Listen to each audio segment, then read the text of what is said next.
Welcome back to another episode of RNT Fitness Radio. This is episode number 7, and today it's just Akash and I talking through goal setting, which is the perfect time. You know, by the time you guys are listening to this, it's going to be the second week in Jan. So Happy New Year to everybody, and let's get right into it. So we'll start with you. So we're going to go through our 3 personal goals going into the new year.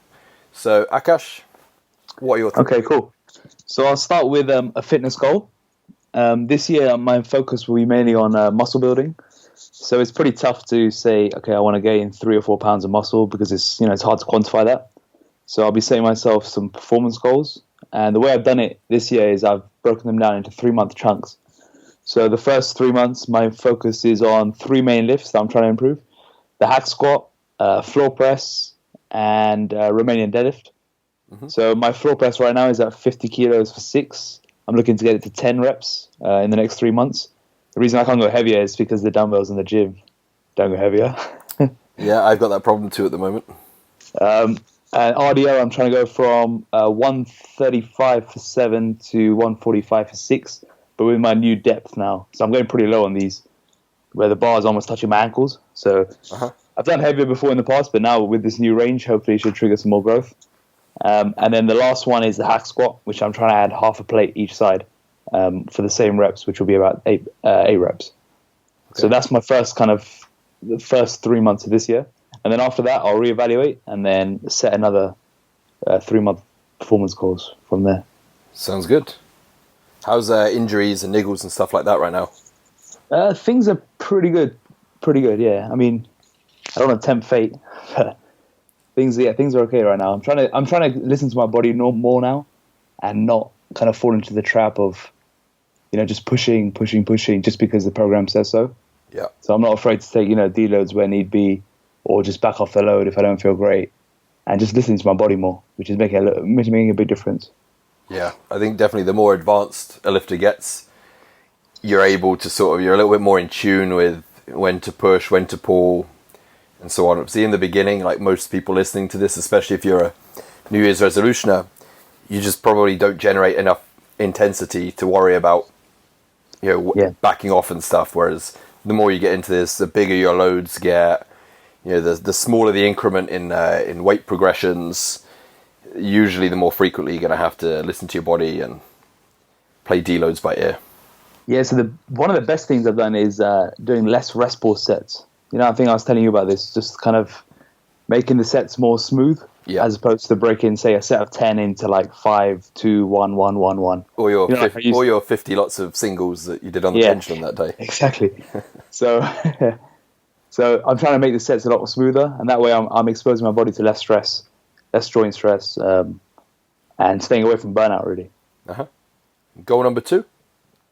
So number 2 is to consume less information and think about it more. So it sounds a bit weird, but Adam will know that I'm always sending him articles and videos and things to watch all the time. So I'm constantly consuming it, but I'm never really just kind of thinking about it. So I want to consume less and think about the information I take in a lot more and try and implement it more. So how do you... So this is actually quite an interesting one for me. I've never actually asked you this. You send me these links to podcasts and articles and stuff like this, quite frequently. Along with answering your clients, writing content. This is a genuine question. This isn't just for the podcast. Yeah. I've always meant to ask you this. Where do you find the time to do it? So with the podcast, I listen to when I walk to and from the gym. Yeah. That's 30 minutes. It's a 25-minute walk there, 25-minute back. I think that helps a lot, because I drive to the gym, right, and it takes 5 minutes. So that's and the rest of the time I'm sat on my laptop working. So when I try and listen to a podcast, I'm not really taking in the information because I'm trying to type something. That's an hour of dead time that I have. In terms of the articles... Hold on. So that's perfect for our clients that we could set in step goals to. Yeah, so the reason I do that is because I sit at home all day long. The only time I'd walk is if I'm walking to the gym. Yeah. So, like we talked about previously, when we're working in the city as a PT, it'd be easy to crack up the steps, right? Yeah. But now that we work from home, this gives me an easy opportunity to get 6,000 to 7,000 steps in the day without having to worry about it. So I could drive to the gym, but and, you know, and it's then only you make the time more productive by listening to something educational. exactly. It just gives you that mental break from. So I don't want going straight from the desk straight to the gym. If that makes sense. Yeah. So you know, it gives you that mental break. It allows me to listen to a podcast, and sometimes I just listen to music. It just gives you that break. It allows me to get my steps in. It also forms like a long warm up as well. Mm-hmm. So you know, if you're sitting at the desk all day long, you go straight into the gym and you're doing, say, squats or deadlifts, you might be quite tight. Yeah. But the 25-minute walk loosens me up pretty good. Mm-hmm. Perfect. In terms of articles, I think I just waste less time than you. So Yeah, I think that's I think that's a fair one to say. That I'm probably not the most efficient worker. Understatement of the century. That should probably be one of my goals, actually, to improve that.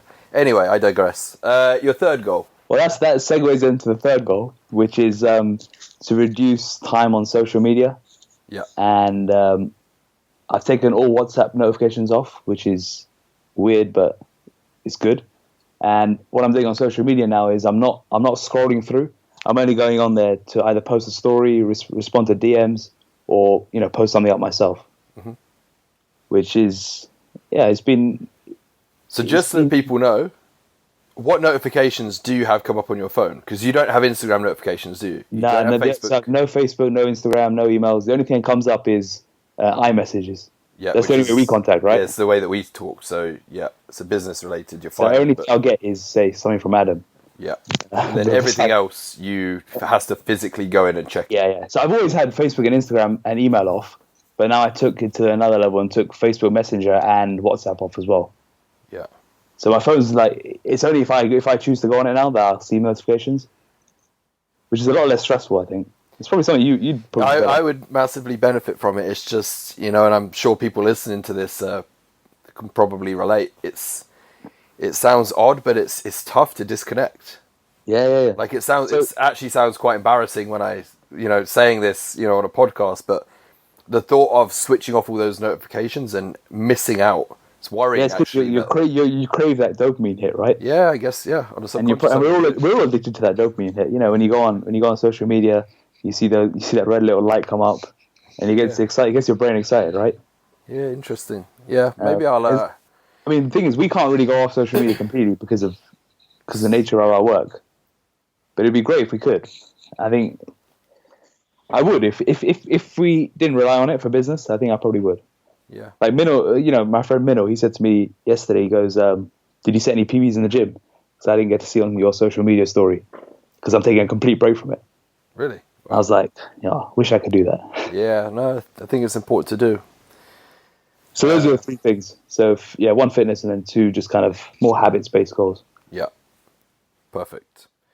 So mine would be, again, let's kick off with a performance one to start with. So anybody that's been following me for a period of time will know that I have a terrible chest in terms of development, but I'm quite a strong presser and I just enjoy pressing. So this year, the last couple months, I've been incline barbell pressing between 140 and 142.5 for sets of like 6 to 8, relatively comfortably. I think I peaked at 142.5 for 7. So my goal in the short term is get back and solidify that after sort of the festive period, where training intensity backed down a little bit. And then I'm going to spend the next it'd be interesting to get your take on it, but I'm guessing it'll probably take at least 6 to 8 months minimum if I can bring that incline barbell press up to 150 for a set of, say, 5 to 6. What do you reckon time frame on that? It probably will take a good 8 months or so, wouldn't it? Are you looking to keep your body weight the same, or are you going to push your body weight up? Well, I'd like to say I'd push my body weight up, but I want to get my stomach sorted first. So again, for those of you that don't... So why don't you talk about that then? Okay, yeah, that's probably quite a good one. So I have digestive issues, which I've had for ages. Akash has known pretty much since I've worked with you that, I eat a meal and then I'm kind of bloated afterwards. I repeat my meals quite a lot. But appetite was never an issue. I could still get the food in. I was just been a little bit of discomfort, especially when pushing calories high. Whereas over the last, I'd say 3 months, 4 months perhaps, my appetite is shot to pieces. Whenever I eat, I'm bloated. It takes so long to digest foods. For example, today I ate my first meal, and I say meal, I use the term loosely. It was a bowl of, it was about 50 grams of Rice Krispies and 2 scoops of whey, and that was at maybe 10:45 in the morning. And then my next meal was just been 2:30 this afternoon. It was a Nando's, whereas a double chicken and pita and chips. And that's all I've eaten, and it's now 5:20. And I'm full. Whereas you know me, I used to be able to eat and eat and eat. Whereas right now, you know, my stomach, no matter what I eat, it just bloats. I'm in discomfort. So this is the long and the short of it is I've said to Akash that when I get some time in the next few weeks, I'll see if I can get a referral to a gastroenterologist and finally do some proper testing and find out exactly what's wrong with it and start to get it back on track. In the meantime, though, you've probably heard us mention these before, probiotics, VSL-3. I will be ordering those and doing like a month's blast of those to see if that alleviates any of the symptoms. But this is the worst it's been. Yeah. So that's basically, Akash was asking if I'm trying to push my body weight up, which then kind of has a knock-on effect to pressing strength. So the goal is to try and push my body weight up by perhaps like 10-15 pounds over the next, like, again, 6 months or so. But really it depends on my stomach, if I can get the food down. Yeah. So I think if you can get your body weight up, say 10 pounds, I think it's going to help you well. Yeah. I think if you try and add 10 kilos to your incline barbell at the same reps, that might take a while. Yeah. At your level, I think that might take 8 to 12 months maybe. It's going to be a long one, isn't it? Yeah, that'll take a while. Especially because it's for like 6 to 8 reps. If it was a 1RM, adding 7 kilos would be a little bit shorter, but because it's 8 reps, yeah, trying to add 7 kilos to your 8RM without putting on any weight is going to be tough. Yeah. So it's going to be a long-term goal. The quicker I can get body weight up, the easier it's going to be. If not, then I'm happy banging away on the same routine with the same goal. You know, how many times a week are you pressing? Twice. Once a week incline barbell, right? Once a week incline barbell, and then the other is like Smith shoulder press, pause dumbbell presses, and dips. What are you doing on your Smith shoulder now? I got up to 3 plates each side for 5 reps, I think, just before Christmas. Yeah. And then, obviously, as I said, I backed off a little bit over Christmas, so I'll build that back up again. But yeah, I'm happy for it to be a long-term goal. You know, as I spoke about on one of the podcasts previously and in my Instagram posts, I set the goal with you this time last year, or even earlier than this. It was December 2016, of getting 140 kilo bent over row. And we put plans in place, and it pretty much took me 12 months. But I finally got it 1 week before Christmas. Yeah. So I've got no issue with setting a long-term goal and just chipping away at it week after week. So that's so incline barbell for 150. 150. Yeah, let's say 6 to 8 would be nice. Okay. Is that the only lift you're going for this year? No, I'd like to solidify the bent over row. Yeah. Yeah, that was I got it for four reps, I think. Yeah. But you know, there's a little bit of momentum and stuff in there. It would just be nice to, you know, just tidy that up a little bit, get solid 6 to 8. Yeah, exactly. So yeah, I'll keep banging away on that. So for me, the big 2 exercises are the bent over row, the incline barbell press. So that. Do you think you'll compete this year? Not really. I don't think so. If I do, it will be right at the end of the year, purely because my initial goal was to compete this April. That's what we spoke about again this time last year. But with my stomach being screwed, with obviously, as you know, I was back and forth quite a lot between the Middle East and then back here and then Scotland and here. So training the last part of this year just hasn't been productive, shall we say. It's kind of been like maintenance. My lifts have gone up, as in I hit my bent over row target.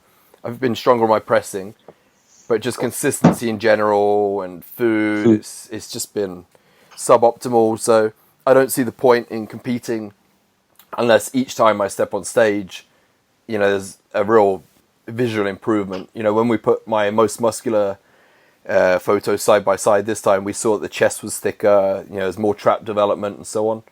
So unless I can do that each time, I just don't see the point in Nah. putting myself through a, potentially a 16 to 18 week prep, or the stress that goes into it, if the end product's going to be the same as last time.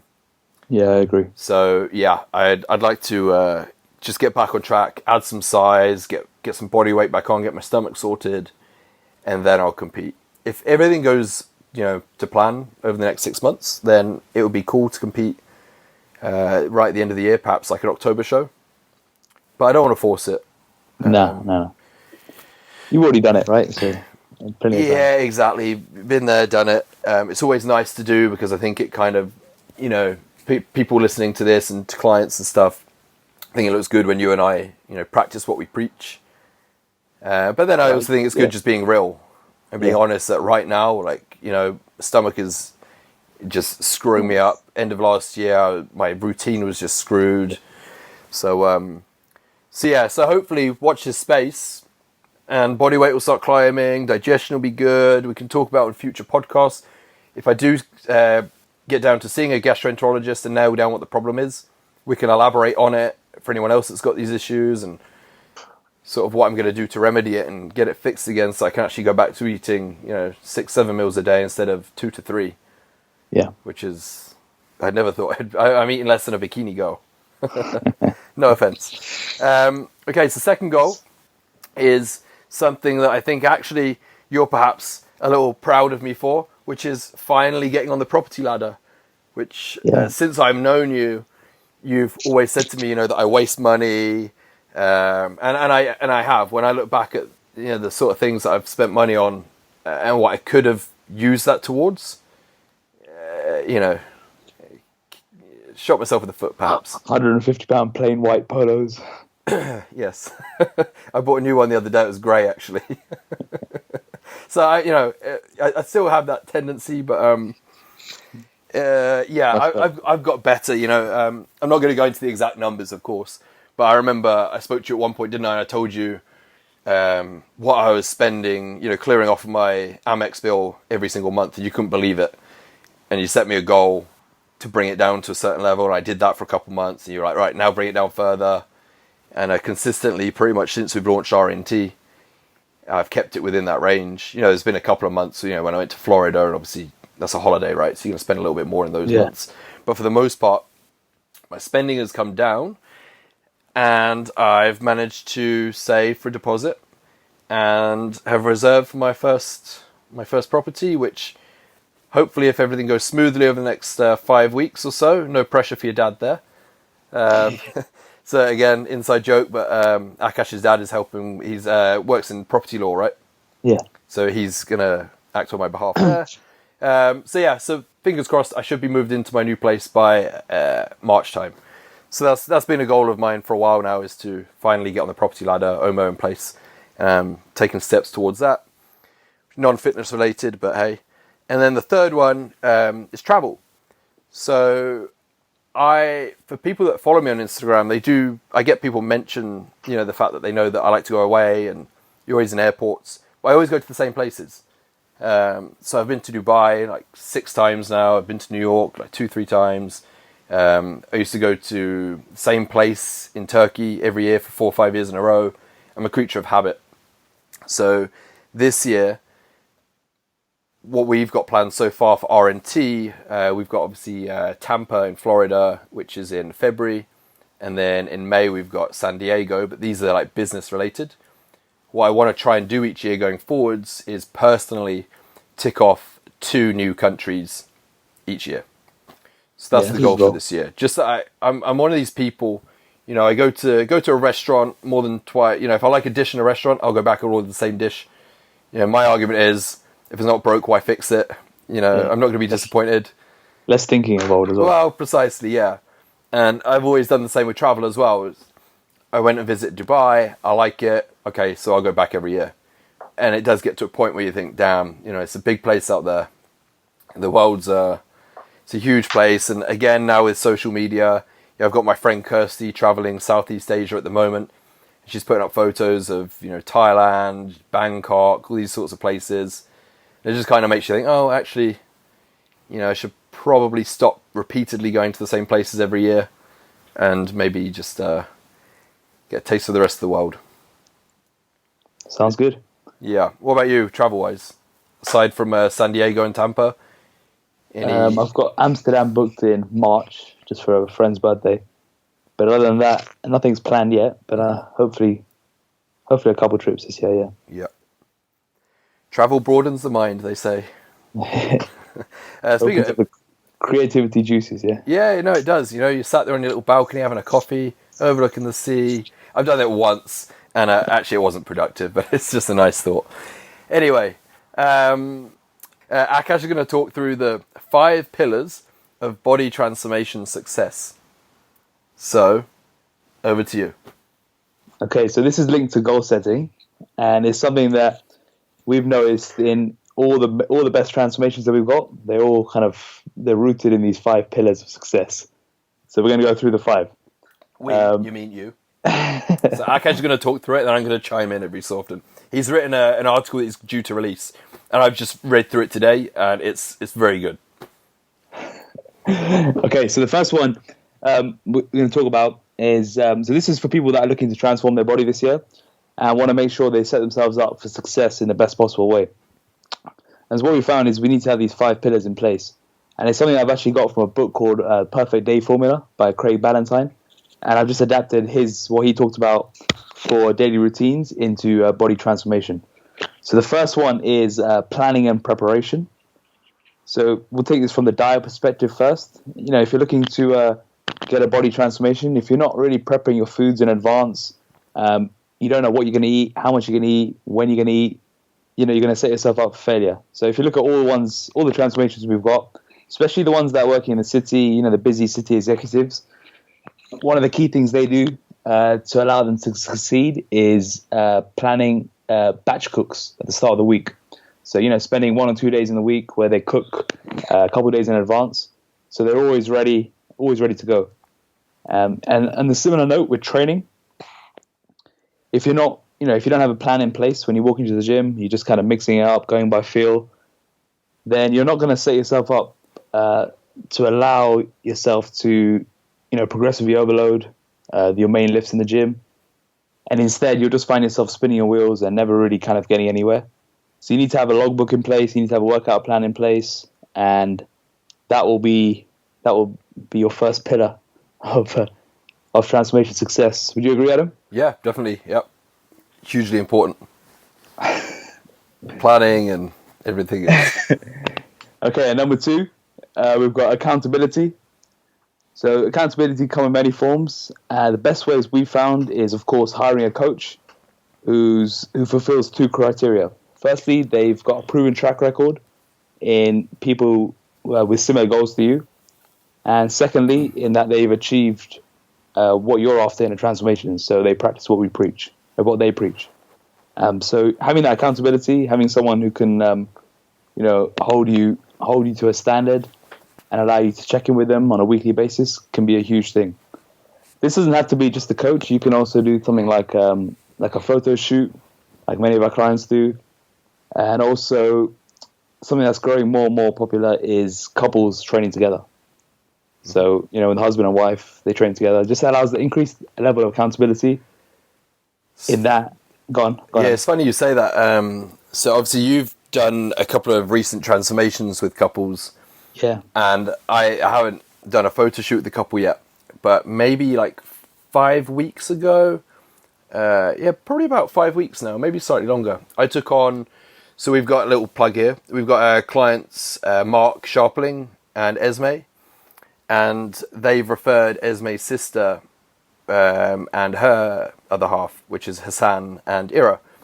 And honestly, these two, considering they're going, into the festive period where a lot of clients, backed off or perhaps gained a little body weight, these two nailed it.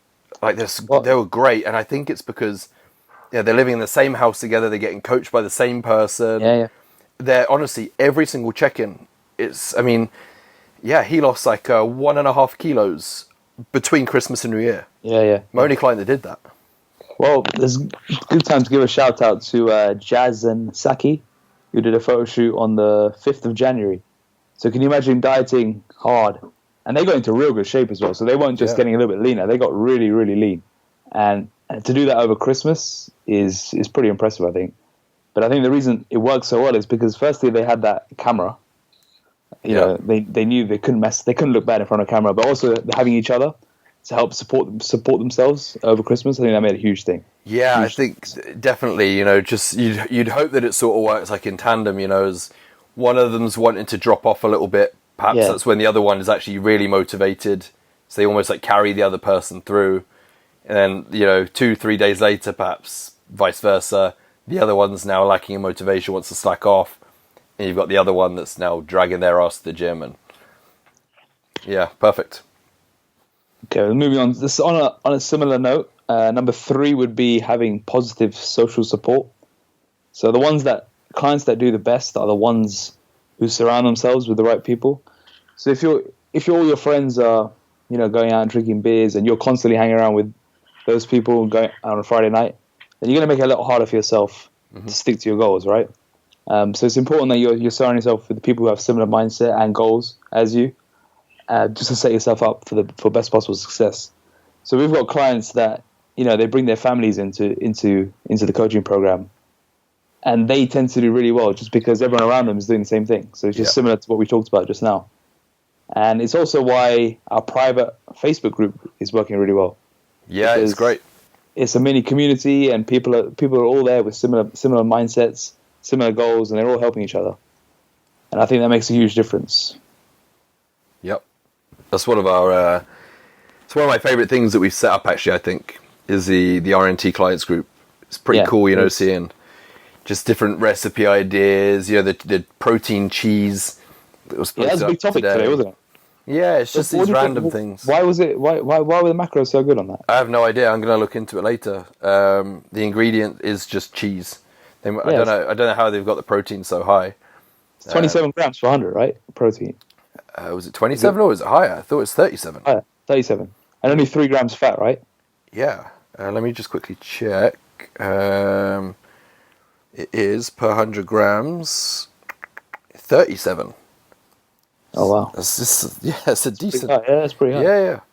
Yeah. So I think the RNT clients group is awesome. Keeps people, again, you got that accountability factor of you join, you introduce yourself. These are my goals. You have people sort of wishing you well, and it sounds, you know, perhaps a bit sad, but you don't let them down. Yeah. Okay, so number 4. Yeah, number 4 is knowing your why, or having a meaningful incentive. So I think this is really important. Starting, you need to ask yourself why you're doing the transformation, because essentially, if you don't have a big enough why, then, you know, when the going gets tough, you know, the 4 a.m. cardio sessions, walking out in the cold, and, you know, when you're tired, fatigued, that's what's going to keep you going, right? So, and it can't just be something as little as I want to lose a bit of body fat. It needs to be a bit more, you know, a little bit deeper. So, for example, it may be I want to build muscle, gain strength, lose body fat, so I have more energy to play with my kids in the garden again. You know, something like that. Yeah. Or it could be I want to be able to feel confident to wear this dress or bikini at the beach this summer. You know, something meaningful and something that's going to give you enough incentive to push when the going gets tough. Yeah, funnily enough, you saying that about the kid thing, and as well as the accountability. I got a WhatsApp from one of my clients last night that clearly I'm not going to name them, but let me just read a part of this. So he's a pilot, and he's put on here, where is it, the bit that I'm looking for? But I had a passenger's son ask, are all pilots fat? And to be honest, this got to me. My own son's going to think the same thing, albeit innocent. I want him to liken me to He-Man or a superhero that he ends up loving, not the fat guy. I'm accountable not only to myself, but also to my son. It's powerful, right? Yeah, 100%. Yeah. And the last pillar is having a deadline. So if you haven't got something to work towards, you're just going to keep going and going without having kind of a light at the end of the tunnel. So if we take bodybuilding, for example, you know, the big deadline is the show day. Yeah. So that keeps us going when prep's getting tough. Or it could be a holiday, a specific day of a holiday, a wedding, a photo shoot, anything, but there has to be some sort of date, especially if the goal is fat loss, because otherwise it's can hard be tough to work at it. Hard to motivate yourself, right? Yeah, exactly. And also the importance of having a deadline is it ties the other pillars together, because now you must plan and prepare your food for every day, for the day, or you won't stay in the calorie deficit required to lose the necessary body fat. You're now accountable to that deadline. Whether or not you hire a coach, that deadline day kind of keeps you in check. You need to have positive people around you to be able to push you towards that deadline, and you need to have a why that allows you to keep pushing.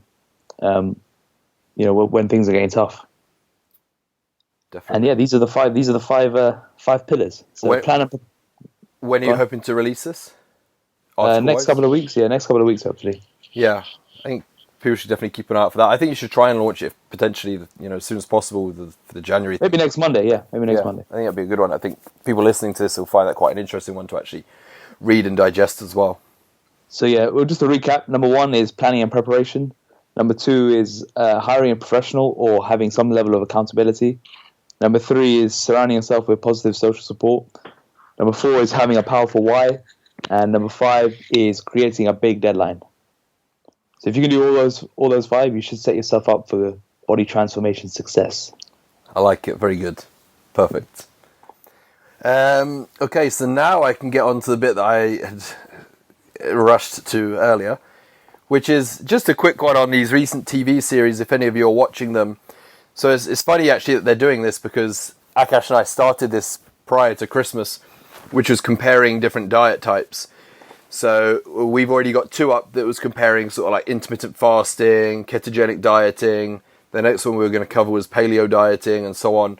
And really it's to see, like, do any of these have any magic behind them? Do they work? Do they not work? And the other day I was watching TV and I saw this fat loss TV show on, and they're doing the same idea basically, and they kicked this episode off with ketogenic dieting. And their conclusion was that the ketogenic diet didn't work for this particular subject. Now, I'm not saying people have to do ketogenic dieting, or that I'm even recommending it, because it's not the case. It's just another tool in the toolbox. But what we don't want is people going away from watching that show saying the ketogenic diet doesn't work. The ketogenic diet does work if you're in a caloric deficit. What would have happened in this case is the person on the trial either was probably overeating, either when the cameras are switched off, and obviously then eating into an excess, or that the diet was simply set up with too high a calorie intake to begin with. You can't really just say, on the whole, the ketogenic diet doesn't work without seeing those small parts of the equation. So, if you put somebody on say you had a female, or say any male, female, whatever, say they had a maintenance calories of, say, 2,300, and for them to lose body fat consistently, they need to be eating, say, 1,900 to 2,000 calories per day. If you set somebody up on a ketogenic diet, and you set their diet at 2,300, but then you put somebody on intermittent fasting, and you set them on 2,000, of course the person doing the intermittent fasting is going to be losing more body fat because the calories are lower. It's not that there's any magic to the intermittent fasting and that the ketogenic diet doesn't work.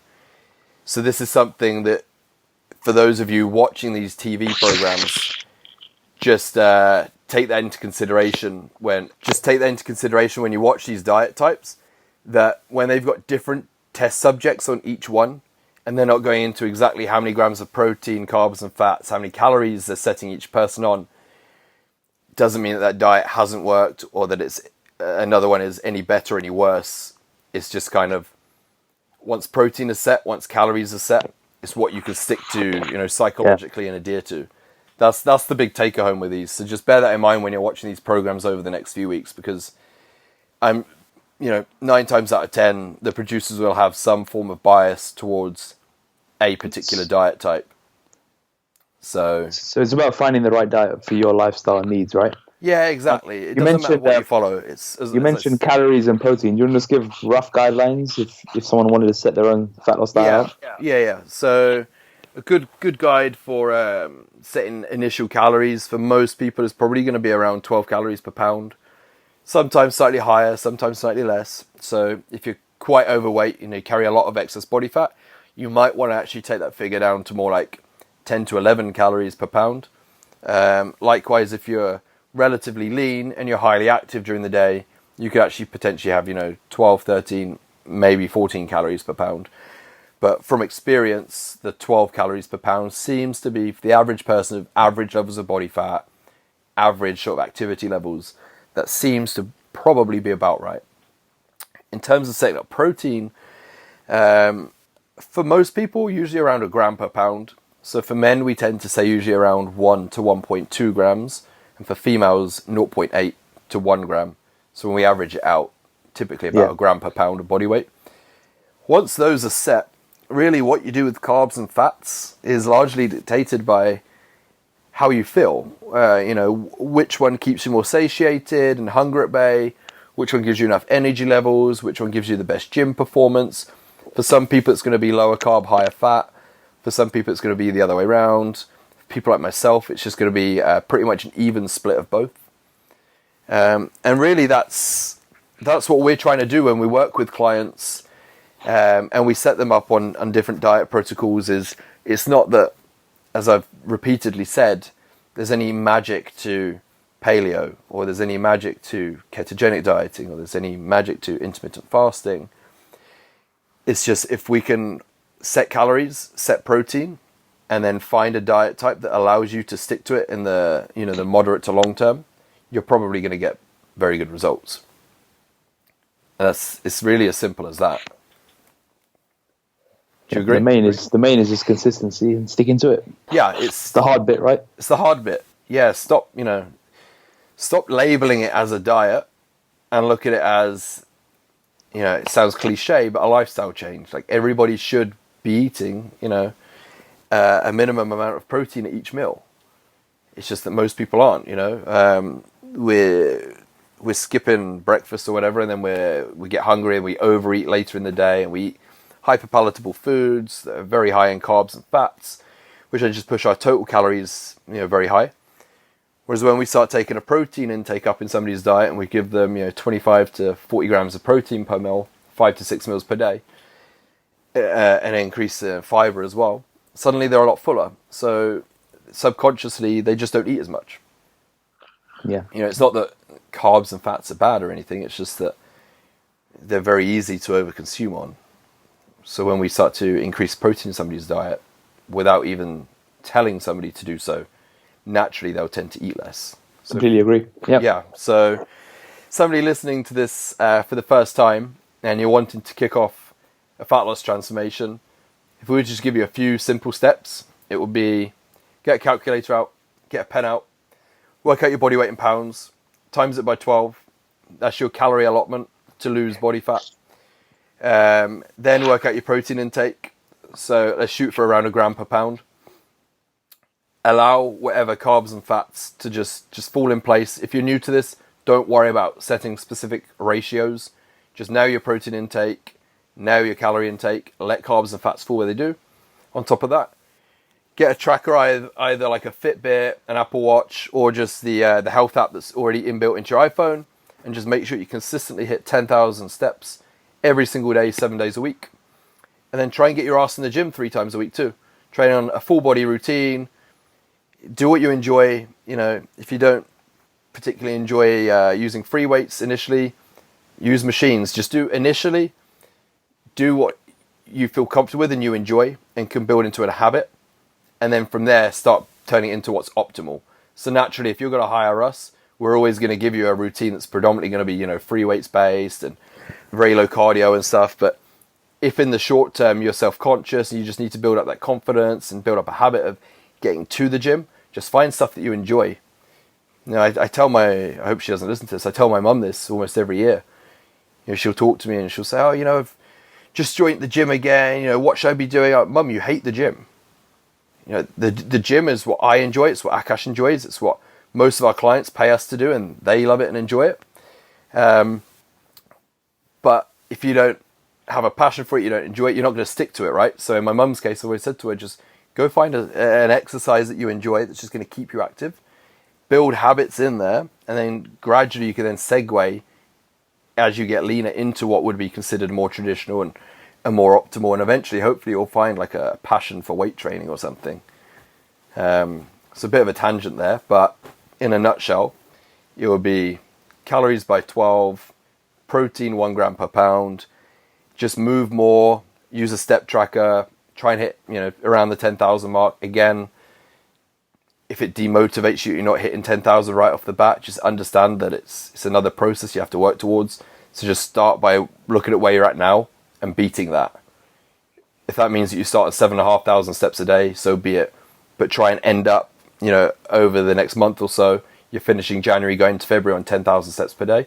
And you're consistently doing some form of, traditional exercise 3 times a week. And naturally, we would prefer weight training. Anything that you would add on that? No, that's perfect. In terms of a supplement? Whey protein to help you reach your protein target. Yeah. Maybe vitamin D3 at this time because it's winter and we're not getting much sunlight. Mm-hmm. And maybe a fish oil if you're not having much oily fish in your diet. Start with that as the basics. Yeah. And then as you get more into it, you can add in things like essential amino acids for your training and creatine. But if you're coming from a real beginner perspective, then just those 3.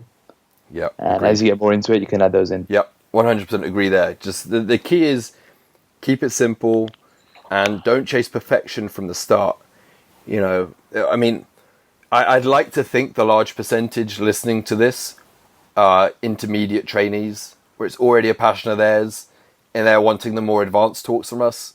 But as this is the first, proper podcast of the year, I think we will have a few newbie listeners. And for those, the key is just do more than what you did yesterday. Yeah, and you say that, but even for the intermediates, this is still relevant, right? Yeah, no, it's and we relevant. both know that it's the basics are what works and gets you in shape. Yeah, I'd agree, definitely. But yeah, so even for the intermediates, if you've fallen off of track or whatever, the key is stop trying to chase perfection. Just start doing something on working towards the steps that we've just said now. And don't expect to nail it all straight off the bat within the first 5 days. Understand that there is a slight adjustment period. And as long as you're improving on what you did last week, and then you get better the week after that, and you're heading in the right direction. Yeah. Perfect. Right, that's all from us this week. So this is the second week of January. Goal setting. Hopefully it's been interesting for you guys. The 5 pillars of success. I'll admit I read Akash's article, but I've never heard him actually talk about it. So it's quite interesting actually to hear him verbalize it. So I would definitely just kind of listen back to that and then keep an eye out for when he releases the written version. And trying to think anything we need. Should we talk about the seminar quickly? Yeah, quick plug on the seminar. So for those of you that don't follow us on social media, although you've got no excuse not to, we're holding a body transformation seminar on Sunday the 27th? 28th. 28th, great. You should take over on these bits because my mind goes to shit. Yeah, Sunday the 28th of January at Darwin Wellness or the Northwood Club. The closest station is Northwood Hills. We'll be talking from 10 a.m. to 4 p.m. Where can they find this information, like visually? Have we got an easy website link, or is it that? Eventbrite. We should probably create a page on our website. Yeah. For the meantime, in the meantime, head on to our social media pages. So head on to @AdamHayley1 or @AkashVigela, and then just click or DM us. You'll be able to find the posts on our Instagram pages. If not, then just send us a quick DM and we can give you the details. Do you want to give people a quick run through as to what we're covering? Yeah, so we'll be covering fat loss nutrition, how to set up diet, different ways of dieting, so low carb, high carb, vegan, vegetarian, and then we'll also be covering fat loss supplementation, transformation case studies. So we're taking 4 different clients of 4 different backgrounds and going through step by step how we transform them from A to B, and yeah, anything basically body transformation related we'll be covering. Yeah, and this is going to be great for trainers. It's going to be great for you guys. You can see how we get results with our clients. It's also going to be great for the general population that are trying to understand the whys of why we do certain things, and for you to be able to set up your own plans. And also, I've even mentioned it to a couple of my clients who want to attend, just because they're really starting to, like throw themselves in at the deep end with this whole fitness thing, and they want to learn more. Yeah. So I've said to them, like, you guys should come along too. So really, it's anyone that has an interest in adding muscle, getting leaner, wants to know the whys of how to do it, and to see, more importantly, not just a theory, but how we actually apply it. That's the big this is takeaway. not just theory like most seminars are. It'll be a lot of application and all relevant information that you can apply straight into your fitness program. Definitely. So go check out our social media pages and just drop us a message if you'd like a link to it. But as Akash has said, it's in Northwest London on Sunday the 28th of this month. Right. We'll put a link in the show notes because by the time this comes out, I'll create a page. Okay, cool. So there'll be a link in the show notes. Perfect. Awesome. As always, if you've enjoyed this podcast, just hit subscribe, leave us a review. We really appreciate that. And I think that's it for today. Yep. Happy with that? Right, see you guys next week.